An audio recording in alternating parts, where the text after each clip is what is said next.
हर महादेव जी की जय हो, मैया पार्वती जी की जय हो। एक हम शंकर जी के भजन गीत गावत हनी, आप लोग सुनिए।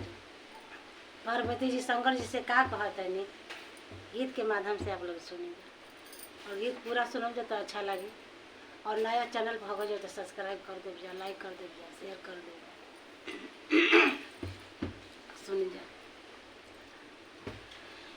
छोटी सी झोपड़िया में हवे ना गुजारा, छोटी सी झोपड़िया में हवे ना गुजार।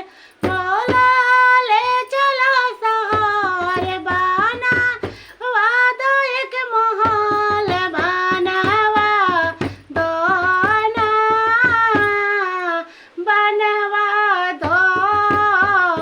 छोटी सी झोपड़िया में होवे ना गुजारा, छोटी सी।